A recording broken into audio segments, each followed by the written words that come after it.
24 अप्रैल को बेंगलुरु में royal Challengers Bengaluru और गुजरात टाइटंस फेस करेंगे। ये मैच एक ऐसी टीम के बीच है जो अभी जेन्युइनली हॉट लग रही है और एक ऐसी टीम के बीच जो कामर स्ट्रक्चर के थ्रू गेम्स जीतना जानती है।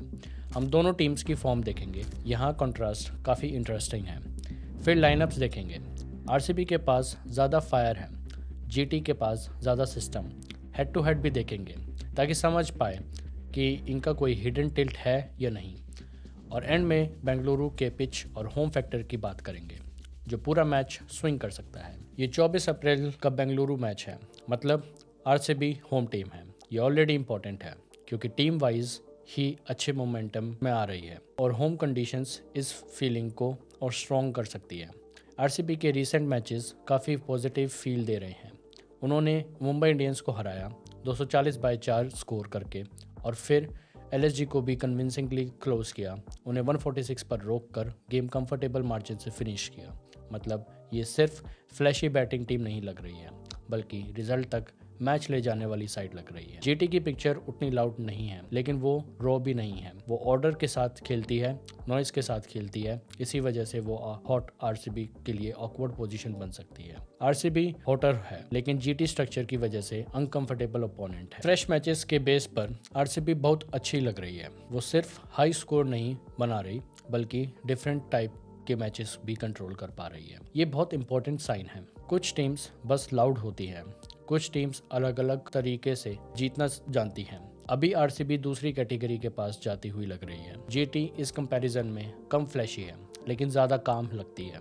उनके पास ब्लास्ट वाली फीलिंग कम है, लेकिन एक्स्ट्रा केओस भी कम है। फॉर्म के हिसाब से आरसीबी बेटर लग रही है। जीटी क्वाइटर है, लेकिन स्टेबल है।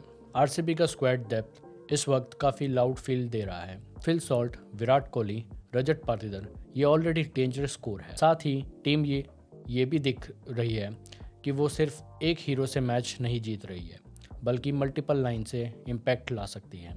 जीटी का सेंटर ऑफ ग्रेविटी ज़्यादा शुभम गिल और डिसिप्लिन स्ट्रक्चर के अराउंड है। सिंपल लैंग्वेज में बोलें तो आरसीबी के पास ज़्यादा टेम्पो और फायर है, जबकि जीटी के पास ज़्यादा ऑर्डर और वर्किंग सिस्टम है। आरसीबी लाइनअप में शार्पर लगती है, जीटी लॉजिक में टाइटर लगती है। वैसे ये एनालिसिस सरफेस लेवल है। मैंने अब already GT versus KKR match पर एक एक्यूमुलेटर बेट प्लेस किया है, जिसमें और भी मैचेस इंक्लूड हैं, लेकिन वो डिटेल सिर्फ टेलीग्राम चैनल पर मिलेंगी। और न्यू यूजर्स के लिए 500% ऑफ वेलकम बोनस भी है। लिंक डिस्क्रिप्शन में है, चेक जरूर करना। चलिए एनालिसिस कंटिन्यू करते हैं। ये न्यू रेवलरी नहीं है और ना ही ऐसी पेयर है जहां हर बार सेम स्क्रिप्ट रिपीट हो। ऐसे मैचेस में हेड टू हेड ज़्यादा पेयरिंग का कैरेक्टर समझाता है। यहाँ इजीली एक लॉजिकल मैच के बजाय नर्वस स्विंग वाली गेम मिल सकती है, जहाँ एक स्ट्रॉन्ग फेज से सब फ्लिप हो जाए।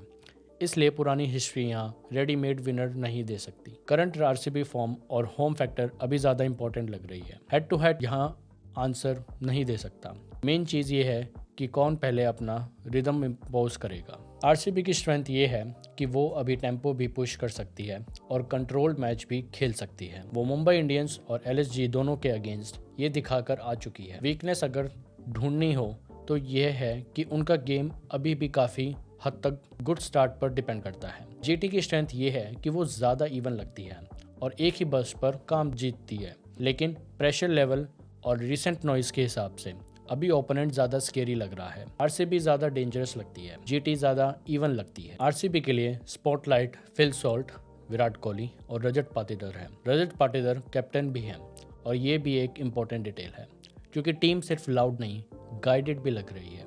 जीटी का मेन बैलेंस शुभम गिल के थ्रू आता है। ऐसे मैचेस में कभी कभी एक काम लीडर 3 फ्लैशी प्लेयर से ज़्यादा वैल्यूएबल होते हैं। आरसीबी के लिए कोहली, सॉल्ट, पाटीदार और जीटी के लिए शुभम गिल। अगर आरसीबी जीतती है तो बहुत चांसेस हैं कि टॉप बैटिंग लाइन में से किसी का मेजर मैच होगा। अभी उनका मेन टेम्पो और मेन नॉइज वहीं से आ रहा है। अगर जीतती है तो वो ज़्यादा ऐसा सिनेरियो होगा जहां गिल मैच को कंफर्टेबल शेप में रखे और होम टीम को गेम के केओस में कन्वर्ट ना करने दे। आरसीबी के लिए कोहली या सॉल्ट और जीटी के लिए गिल। मैच चिन्नास्वामी स्टेडियम में होगा 24 अप्रैल की इवनिंग पर। बेंगलुरु में अराउंड 33 डिग्री वेदर एक्सपेक्टेड है और रेन का स्ट्रॉन्ग सिग्नल अभी कोई नहीं है। मतलब कंडीशंस क्लीन होंगी और क्लीन कंडीशंस में होम फैक्टर नेचुरली और इम्पोर्टेंट हो जाता है। आरसीबी के लिए ये स्पेशली यूज़फुल है क्योंकि घर पर उनके लिए गेम इग्नाइट करना और टेम्पो ऊपर लाना ईजियर हो सकता है। पिच आरसीबी के फेवर में है, घर पर उनके लिए अपना सिनेरियो इम्पोज करना ईजियर हो सकता है। अगर सब चीज़ें जोड़ें तो आरसीबी अभी प्रेफरेबल लग रही है। रिसेंट गेम्स में वो होटर दिखी है, उनके पास होम ग्राउंड है और ओवरऑल भी स्ट्रॉन्गर फील दे रही है। जीटी को इग्नोर नहीं किया जा सकता क्योंकि वो एग्जैक्टली ऐसी टीम है जो ऑर्डर को के थ्रू किसी भी ओवर कॉन्फिडेंट साइड को पनिश कर सकती है। लेकिन अभी के मोमेंटम में आरसीबी ज़्यादा लाइकली लग रही है कि वो मैच को पहले अपने कंट्रोल में ले सकती है। हमारी प्रेडिक्शन ये है कि आरसीबी इस मैच को जीत सकती है।